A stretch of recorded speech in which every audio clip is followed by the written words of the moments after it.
Coming back again, live from the studio. This is Homeboy Talk. I'm one of your co-hosts, Daniel Stinnette, aka Hybrid Rainbow, on the Restock video game forums.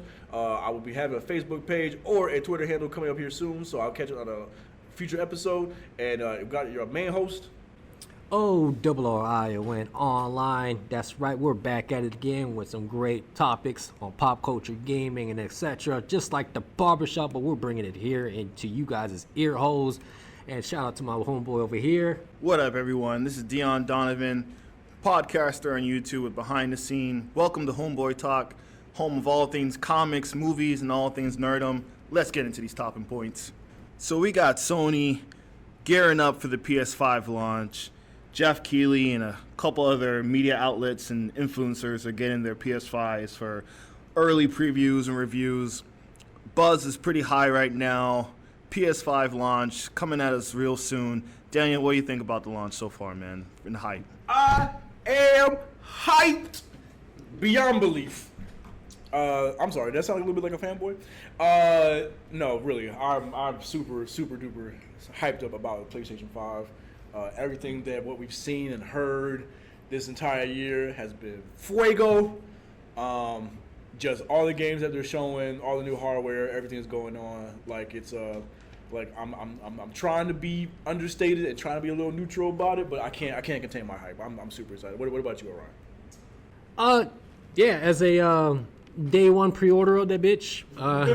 Yeah, I came in with a digital victory, meaning I got the digital version of the PS5, and I ended up pre-ordering a second controller, which will be sending out on the 30th. Yeah, on the 30th. So even though the controller is being shared with a whole bunch of influencers on YouTube and stuff, you know, for the people that actually pre-ordered it, we'll be getting it on the 30th. But rumor is that it's also going to be at retail shelves on the 30th as well. So, I mean, regardless, I mean, if you got the PS5 controller, even though you can't do shit with it, maybe you can plug it into a PC and see what you can do with it. Maybe, but I know it's not going to work for the PS4. But to be able to utilize this full capability, you're just going to have to wait for the launch of the PS5. So you could check out the haptic feedback, the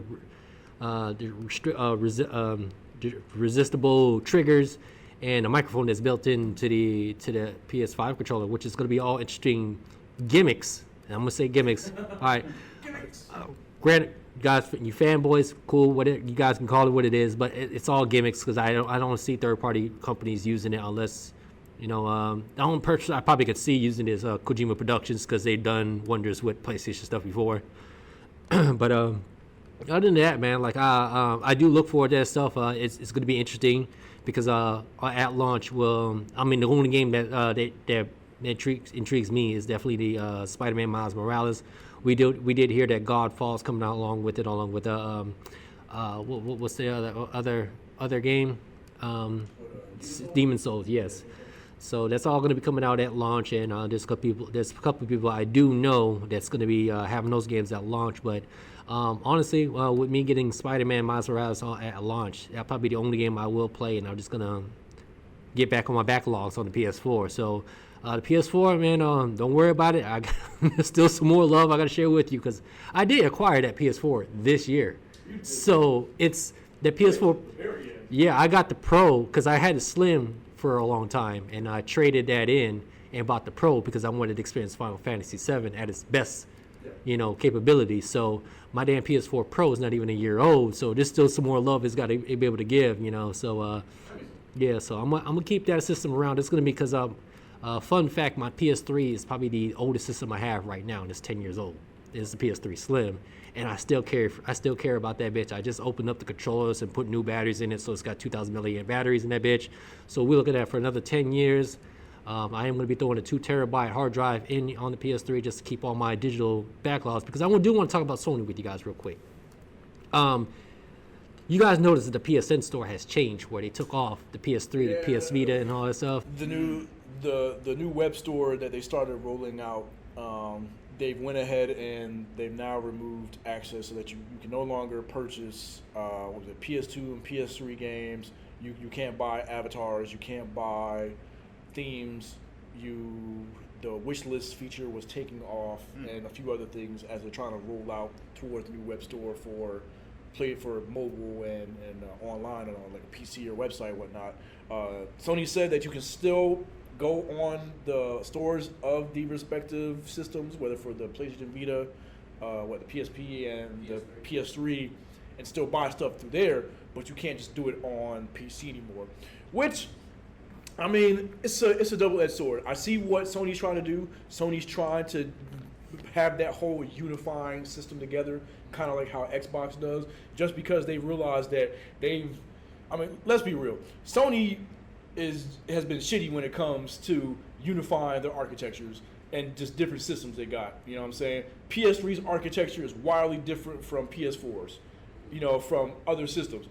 So because of that, Sony's realizing moving forward is like, okay, well, Xbox has been kicking our ass when it comes to backwards compatibility for things. Starting with a PS4, they were like, look, we have to go to a more unified PC-based architecture so that moving forward, we can have backwards compatibility for everything. Unfortunately, the other side of that double-edged blade is now you have to kind of cut the fat off of everything that you realize you're not going to put money towards trying to make work.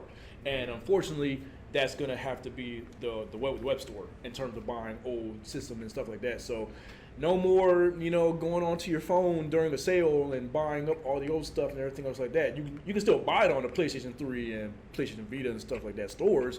You just can't do it from your PC anymore.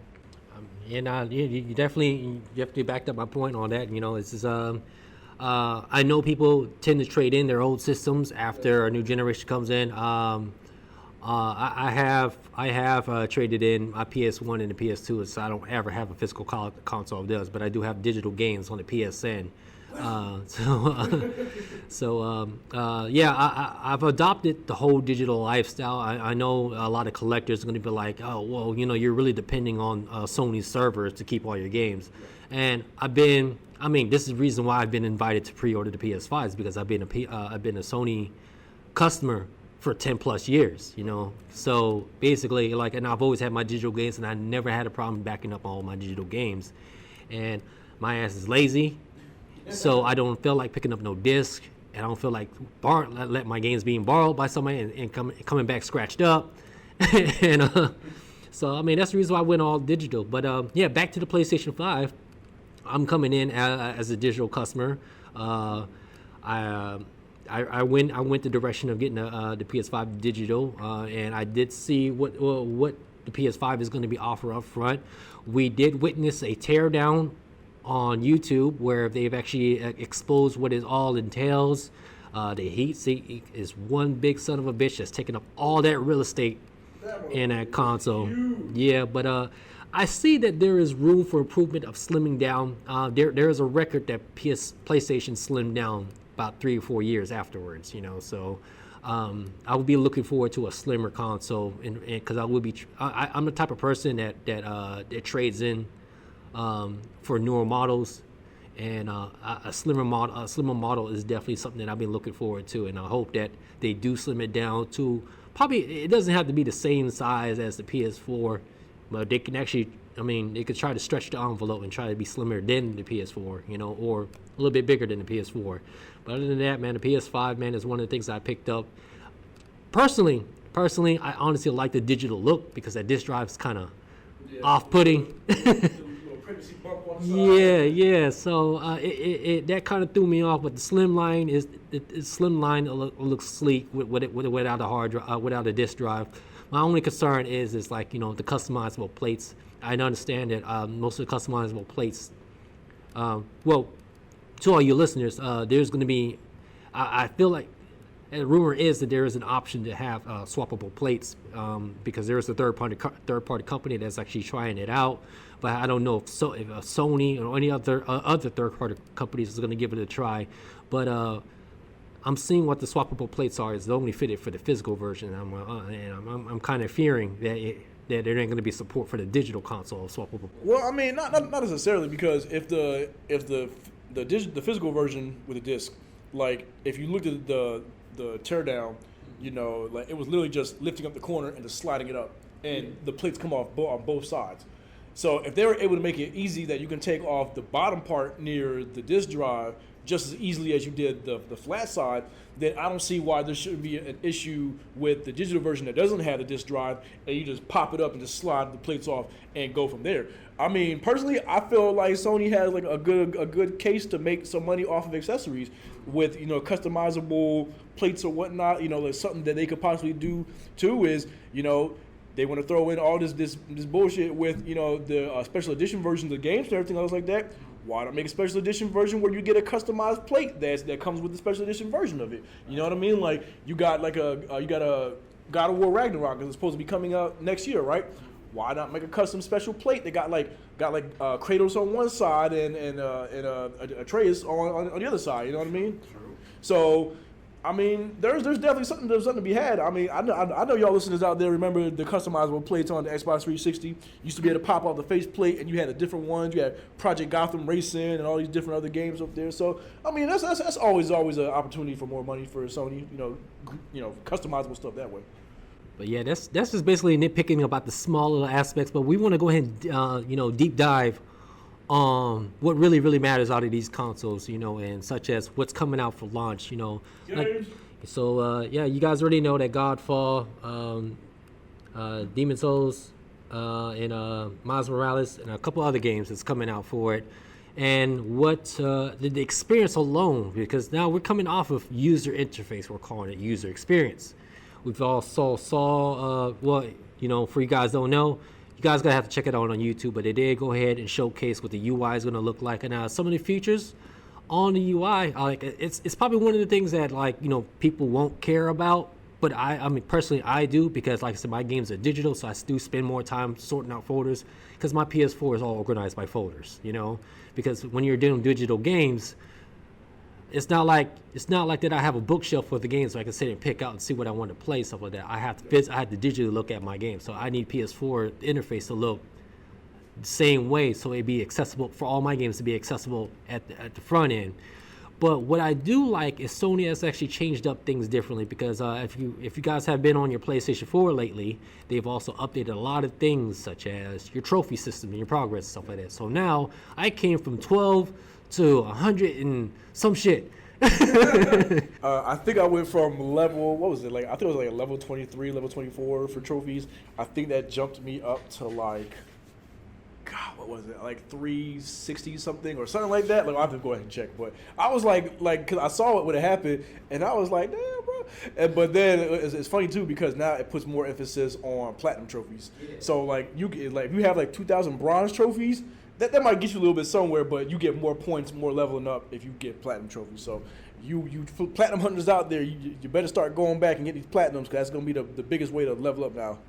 I'm glad you brought that up, because the trophy progress on the PlayStation has completely overhauled. Now there is progress of, you know, how long it's going to take you to get a specific achievement out of, or a trophy and stuff. And now gaming has become extremely accessible. Now we got a picture-in-picture mode, where now you can actually go watch. You can watch side by side as you play and follow along.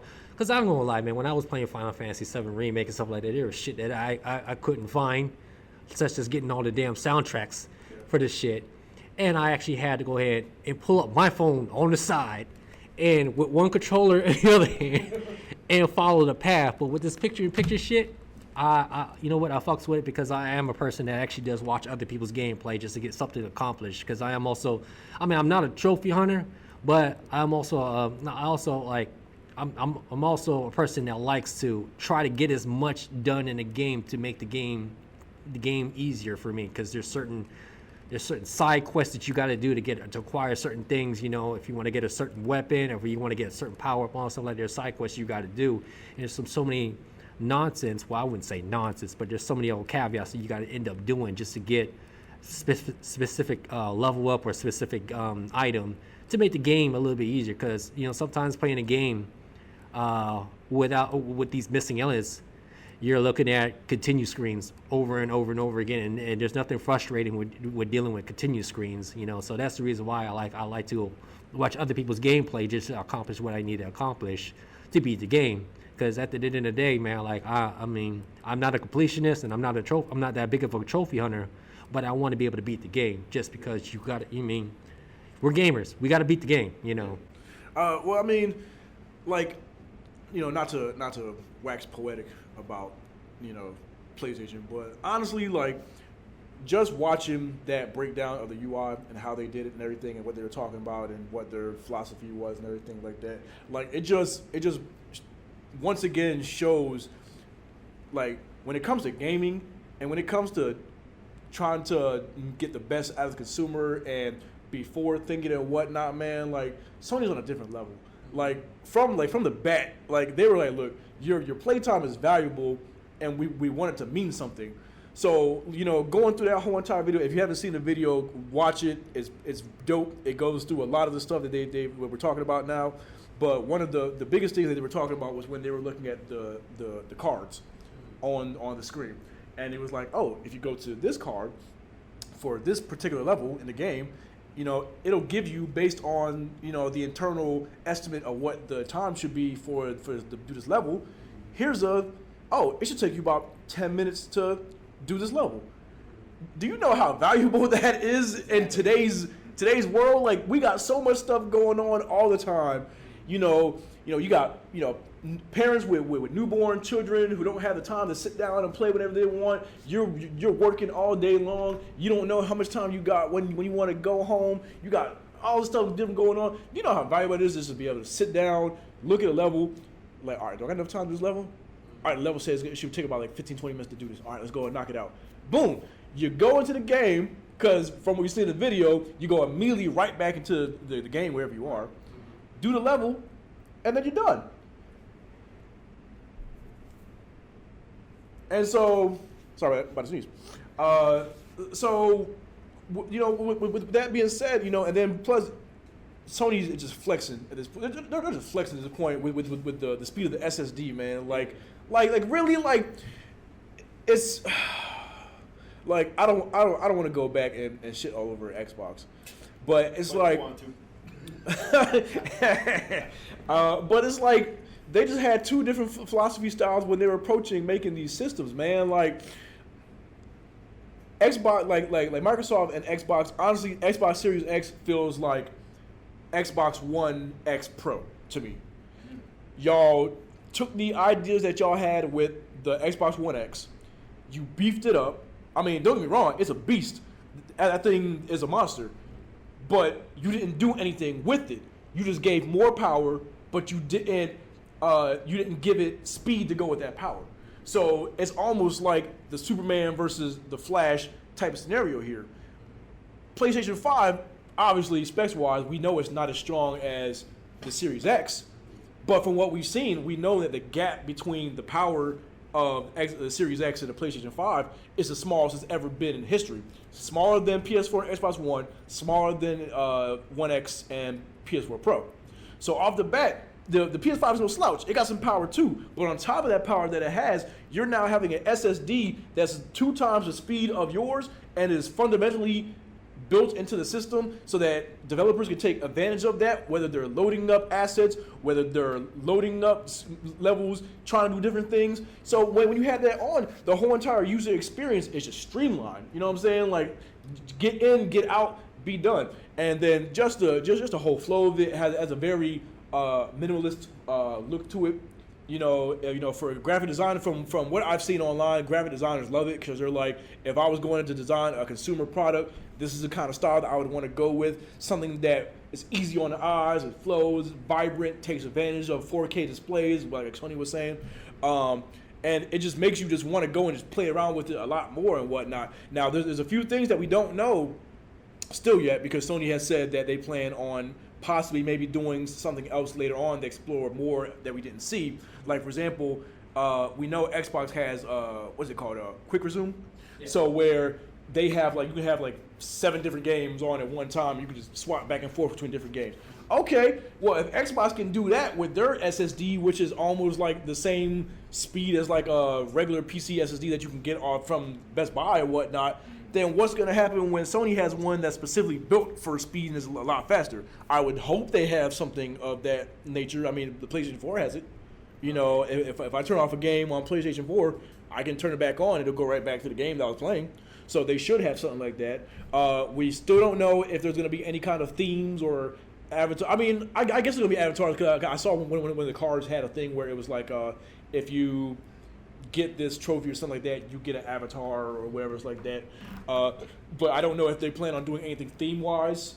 I hope so. It's kind of a bummer that we can't bring our theme from PlayStation 4 over to PlayStation 5 because I got like Kingdom Hearts and Resident Evil and stuff that I like. Can't bring it over. I don't know how they plan on doing that. And then all the options and everything else like that and whatnot. So I mean, it really looks really good. Some people say that it looks a little cluttered, I guess, with all the cards and that was lined up and whatnot. But I went back and watched the video. Like apparently at the bottom of like the cards and whatnot, you can actually customize them. So you can actually take cards off and put stuff back in, I'm assuming. And so you can kind of clean up the screen if you don't want all that stuff up there. So I mean, just everything I've seen, man, from the UI. And then plus the whole thing is 4K UI. Facts. 4K. And then somebody actually, I was looking on Reddit, somebody actually said when you pull up the screen, it went to press the PlayStation button to do this and everything else like that. And you saw like all those sparkles and everything in the background or whatnot. Somebody on Reddit was saying, well, isn't that taking advantage of the ray tracing of it? Because you're seeing these sparkles and whatnot and everything in the background and whatnot. And I was like, that's kind of slick, Sony, it's kind of slick. And then I went and looked at the Xbox Series X and I was like, what you got? Now, real quick, before I want to get on, the accessibility of the SSD on the PS5, I just gotta get your thoughts, Deon, about like what you think about the user experience on in general, like how, because I know you own a PS4, coming from a PS4 transitioning to a PS5 in the future. What are your thoughts on it? Well, I think it's for the most part it'll be like a seamless experience. From what I've seen, I don't think it's like going to be, a big deal of like, oh, I don't know where everything's at anymore and that confusion. I think we all know as gamers where to find, certain things. So I think Sony's doing a fantastic job so far with the PS5. They're checking all the marks. They're doing their homework, crossing all the T's, dotting I's, all that stuff. So the PS5 so far, there's very little negatives towards it. You know what I'm saying? Maybe size. Sorry, clear up some shelf space in your entertainment center. Wi-Fi router, and you know what I'm saying. Make sure you got some room for that bad boy. But other than that, man, it's pretty exciting times, and I'm looking forward to see what more Sony has in store for the console, and that transition should be fairly seamless for a lot of people going on to the next gen. I mean, I feel you on that, because like personally with the UI, like also from a graphic designer standpoint, I was like, yeah, I like the cleanliness of it. There is some gripes that I do have with the UI because of the cards and stuff like that. I mean, if we're coming with a 4K TV, those cards are a little bit too big, like there's some real estate that they can utilize, because I'm a person that don't mind looking at small fonts on a game, I mean, Final Fantasy and Death Stranding has made that known that you're gonna have to read small fonts. But if you got a 4K TV, you be fine, But yeah, so but other than that, I'm with all my consoles, I've been a stock person. I've never I like that there is themes, but I'm stock as fuck. So when I turn on my PS4, you're just gonna see the big blue screen background. With nothing is custom, sometimes when I feel like, a little cheeky, I'll throw in a Final Fantasy background, just to celebrate the game of that week. Then I go right back to stock, I ain't gonna lie, the music puts me to sleep. It's soothing as fuck. And PlayStation has a record of having soothing music and stuff like that. So anytime I'm the weird one. I'll go ahead and tell you guys right now that sometimes I actually use the UI music as study music, and focus music, because it's soothing and stuff like that. But other than that, they haven't been that much deep dive into the shit, because other than that, the only thing that's been complex with generations from the PS3 and the PS4 is the settings, because there's going to be certain things that you got to adjust, such as HTCP. Basically, what that basically does is locks your streaming content. So if you're going to be streaming your PS4 on OBS, they lock it so you can't be streaming out of YouTube or Netflix off of your PS4. So my main concern is finding that ability to do that, to turn off HTCP on the PS5 because I would be buying a capture card for the PS5 to be streaming on that in the future. As for other stuff, parts of the settings and stuff like that, there's going to be a few things that I'm going to be concerned about. I do see that there's the controller icon that's accessible to you, so you can turn on and off your device and stuff, you know, because there's a point in time. Speaking of not just turning on and off your device, but switching your audio, because I'm a type of person that I got to be able to hear the audio gameplay from the PlayStation and be able to hear the audio while I'm streaming. Those were my little issues that I had as a streamer from streaming out of my PS4. Was I felt like I had to put on 2 headphones, although there could be an easier way for me to have the audio played from the PlayStation that could be heard on OBS at the same time. But that's all the technical aspect when it comes to being a streamer. But other than that, moving on from the UI, I want to talk about the swappable SSD that has definitely a big advantage than the Xbox. There's going to be a plethora of SSD, NVMe's or M.2 cards to play around with. So, even though that there are some pricey some bitches out there and stuff like that, we're talking about $229, $299 off the bat for 1 terabyte. Now, even though that down the line those prices will fluctuate over time, we're talking about maybe Black Friday 2021, 2022, stuff like that. You could probably see that thing come down to maybe $149 at lowest, But we're looking at swappable SSDs, you can get to your gameplay faster. But it's only be the ones that Sony has chosen that will be compatible with the PS5. But either way, we're looking at a big advantage because we have fluctuating SSD cards as opposed to one proprietary SSD card that Xbox is offering that you have to plug it in the back. I feel like that's a great advantage that Sony is offering. But other than that, man, coming in before launch, hearing about all the news, what are the capabilities, seeing what they did with the teardown, the games that's coming out launch, it's well deserved of its hype, because the pre-order line has been crazy. The PS5 is crazy. The PS5 hype has been crazy.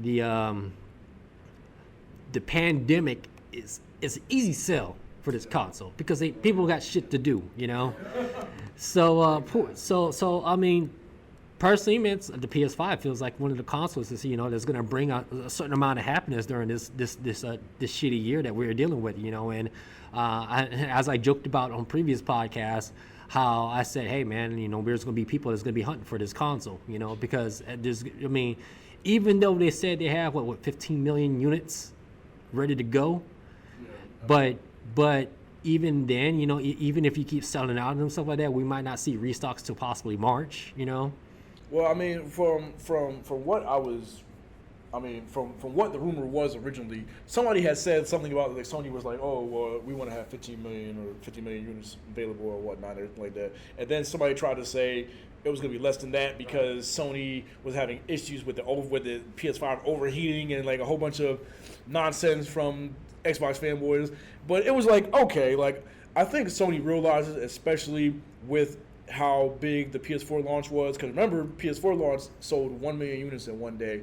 And you had, some journalists were like, oh, well, you shouldn't read into that, just because it's sold 1 million. And it's like, okay, well, we've already seen what's happened there. So when you have something like the pandemic, where analysts and people talking about the economy and whatnot is saying that entertainment spending is about to go up, that's only a boon for Sony at this point, and they're gonna be like, okay, well, we know that we have to put out as many units as possible for this, And the funny thing is that Sony knows that people are gonna want to go digital, just like you've got, but I feel like they want you to really buy the digital. I mean, not the digital, but the physical version, because that's more money for them. You know what I mean? Yeah. So if I had to speculate, I would say you'll probably see like a 8-to-2 ratio in terms of them stocking the units. I'm sure you'll probably see more physical versions than you do digital, which is kind of a little bit different than Microsoft. Even Phil Spencer even admitted, he was like, well, honestly, I feel like the Series S might end up being the big seller. One, because it's $350, and that's a lot cheaper than $500. And you know that's an easier sell than 500. But you know when Sony came out and announced that the digital version was 400 compared to the 500 for the physical, you know that was almost kind of like, you know, I don't want to get ahead of myself and say that was the end of the generation, like Sony automatically won. But real talk, Sony like kind of almost won the generation just based off of that, because the speculation was that it was going to be like the digital version of PS5 was going to be 500 and that the physical version was going to be like 550 or like 600 or something like that. Because people couldn't fathom the idea of this SSD with all this power and all this technology inside of PlayStation 5. There's no way they could be under 500. And then Sony came out and they're like, not only are we going to sell the PS5, both of them, one for 400, one for 500, the $400 version is going to be the same exact thing as the $500 version, except it doesn't have a disk drive in it. So now, you as a consumer, if you get a Series S for $350, now you got to make a choice. You're like, well, I can get a Series S for $350 that's not as strong as the Series X. I mean, it's more powerful than the One X, but not as powerful as the Series X. Doesn't have a disk drive, digital only. The games are only going to go up to like 1440p, but they're basically going to be focusing more on 1080p and things like One X. Or for $100 more, or so for $50 more, I can get a full power PlayStation 5. Like, you know what I mean? Like, beat that. You can't beat that. That's value. That's value off the bat. And then Sony came out, and was it the PlayStation Plus collection, to where they're showing like 20 plus of their top selling exclusives and third-party titles that was on PlayStation off the bat with PlayStation Plus subscription, which is supposed to be their way of kind of counteracting Game Pass of their own and whatnot, and they're going to be adding stuff to that. So when you put all this stuff together and whatnot, it's like Sony, you know, we saw what happened when the transition from PlayStation 2 to PlayStation 3. Sony had the head of their ass. They thought they were on top, okay, they were. And they thought there's no way nobody can knock us down from this position, and we're just gonna just do whatever the hell we want, and people are gonna eat it up. And as we saw, they got their asses whooped by the Wii. They were getting their asses whooped by the Xbox 360 until halfway through they changed up the game, and they're like, all right, you know what, we got actually take this seriously and start giving people what they want and bring the price down. PlayStation 4, we already know they took a gamble. It worked out beautifully. Now they have Jim Ryan, who is the current head of PlayStation division.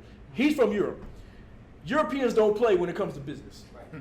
So it's not we're going to sit back and see what happens. No, this man has already come in and put their foot on Microsoft's neck. And it's like, okay, we're just going to keep hitting you shot after shot after shot.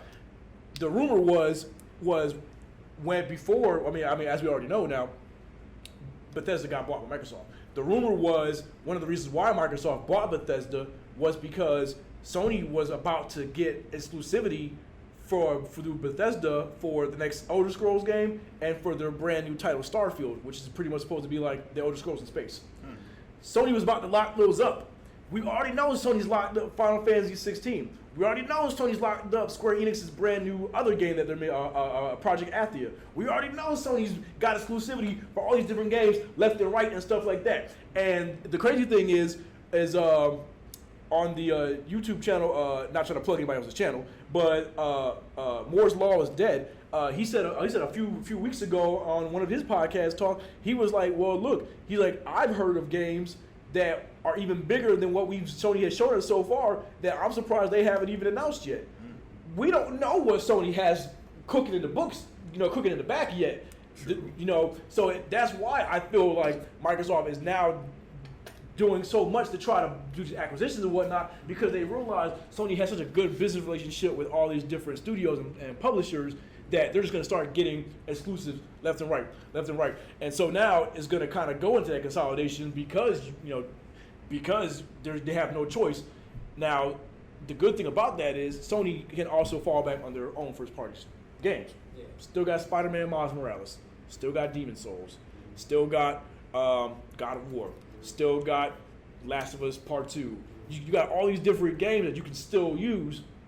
So if in case Microsoft does start buying up stuff and they can't get exclusive, you can't get those games anymore, at least they have their own stuff to fall back on. You know what I mean? So I mean, and you definitely got a lot of valid points on that, man. But to get back on track about like these the sales of these consoles and stuff like that. There's a small gripe that I do have when it comes to digital sales because I did peek a few YouTube channels. I'm not gonna plug anybody, but I did hear a few. I did hear a few negative gripes about the digital console, and it's stupid points, fucking stupid points. So people said, do not buy digital consoles of PlayStation or the Xbox, but they directly meant PlayStation because they said it's going to be a separate topic on its own. I don't want to talk about it here, but I'm going to keep it brief. They say like, no, don't buy these digital consoles because it's going to put GameStop out of business. I don't want to hear that shit. All right. They said, another YouTuber said, don't buy digital consoles because you're going to be locked into buying the game full price every time. Now, personally, to the uneducated people, I've been a digital customer on Sony's front end, Steam's front end, Xbox front end, and Nintendo's front end for a very, very long time, you know. But I've been a digital customer because all my games are all digital. People do not know that there's games that goes on sale on PlayStation. Look at PSN now. They got Halloween sales going on right now. You're not locked into buying games at full price. I'm a coupon gamer. I have 301 games on my PSN, and I only bought, and 10 of them I bought for a price. Everything else has been 50% off, 80% off. So there's savings to be made at going the digital route. I can't install 301 games because 1 terabyte ain't gonna be able to handle that shit, you know. But I have it just because, you know, these games are accessible to me, you know, and I'm also sometimes I'm not a day one adopter of some of these games, you know. My biggest regret was I wasn't a day one adopter of Spider-Man when it first came out to the PS4. But when I finally beat the game and platinumed it, I was like, I didn't know why the fuck I didn't get it on day one. Well, I have a chance to redeem myself to get it for the Miles Morales and get it day one. And that'll be the game that I will be buying digitally. But I wanted to correct a couple of people's thoughts about going digital and stuff like that. There is sales on PSN. There is also, if you subscribe to it through email, you'll also be alerted on your sales. I am going to miss the wish list because the wish list lets me know when the shit that I want is on sale. And I'll be quick to go ahead and enter my credit card information to get that game at half its value and stuff, you know. But the benefit of going digital is the fact of the matter is that money is going straight to the developer. There is no middleman. There's no physical copy that's being made to dilute the earnings that the developer gets, stuff like that. It goes straight to the developer. Their funds, of course, Sony's going to take its 30% cut. I believe it's 30%. Don't quote me on that, but they're going to take their cut, and the developers will get their cut. So I've always been an advocate for the digital front of gaming, but I just wanted to correct the terms of people going digital. Definitely go digital if you could support it. You know what, I'm not turning down anybody else's, or I'm not shooting down anybody's fascinations and their attachment to physical media. Like, you know, that's great. You want to have a bookshelf for the games, stuff like that. It's nice to have your physical media because there's also a benefit to having the physical games because you don't have to worry about that game being delisted. It's yours there, you know.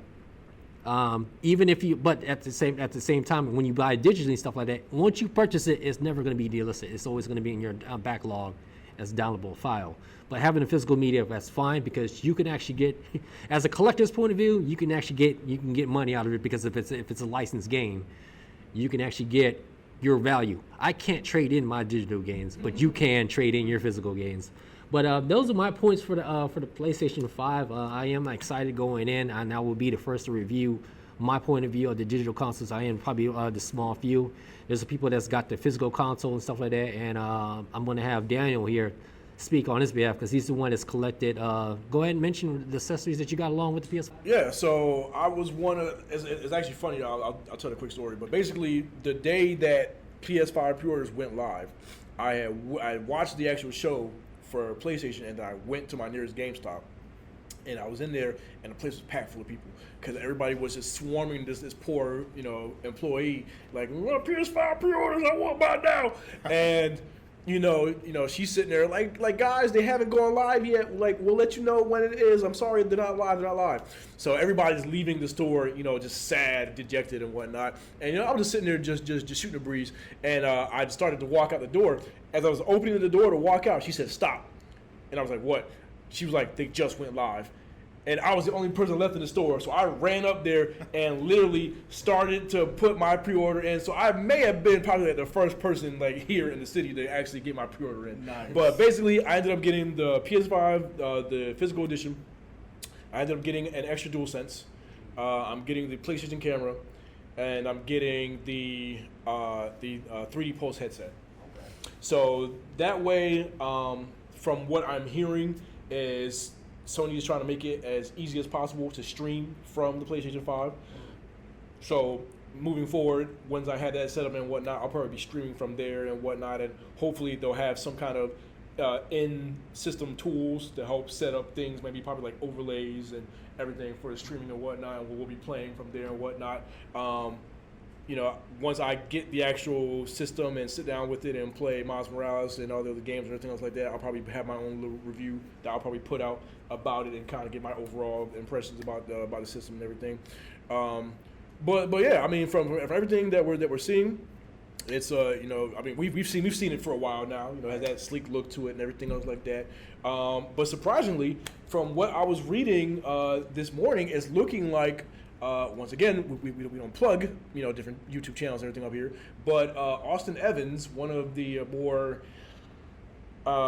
excitable Xbox fans, got a DualSense from Sony to where he was unboxing it and taking a look at it and see what he was coming out with and everything else like that. And surprise people, the controller is not actually white. From all the pictures and everything that we've seen from the PlayStation 5 and the DualSense and all the accessories and everything, it's looked like it's been like white and black, and that's been kind of the aesthetic that Sony's been going for, right? Apparently, it's more of like PlayStation 1 gray. So, does that mean the PlayStation 5 is going to be possibly that gray? I don't know. But the controller itself, from what we've seen so far, is like PlayStation 1 gray. And I'm like, that's a nice little throwback to that old style system of the original DualShock, if that does manage to go from there. So just like you were saying earlier, the accessories come out on October 30th, man. Like, I'm super excited to see what happens. I think I'll be able to go pick up my DualSense and all that stuff then. So I might get an early look at it and see what it looks like for me. Hell yeah. Well, definitely, man. We're looking forward to your view, because as right now, man, there's only two of us that's got the pre-orders in and locked in. We should be getting it on day one. From my understanding, through my email, I will be getting the controller at launch on the 30th, and it's looking like the PS5 is coming to my doorstep at launch. But we'll definitely keep you guys included. I don't think we're going to go into another topic of PlayStation 5 until the PlayStation 5 finally launch. We're just going to keep things moving from here. But other than that, man, I just want to wrap things up with you guys. Do you guys have any final conclusions about the PS5 going before launch? Shit, I'm going to play it over y'all places. if you can find a pre-order, like nah, man. Like I'm just super excited for the PlayStation 5. Miles Morales looks great. Demon's Souls looks amazing. All the different games that are coming out. I can't wait to be able to install old PS4 games on the system and see how they look boosted with the PS5's power and everything like that. So it'll be a good time overall. Definitely. All right, well, that wraps things up here with the PS5. We're out. All right, guys, well, that's going to wrap it up for us here at Homeboy Talk. Make sure to click that like and subscribe button. We're going to catch y'all next time on a future episode. Peace. Be safe, y'all. We out of here. Orion Online, offline.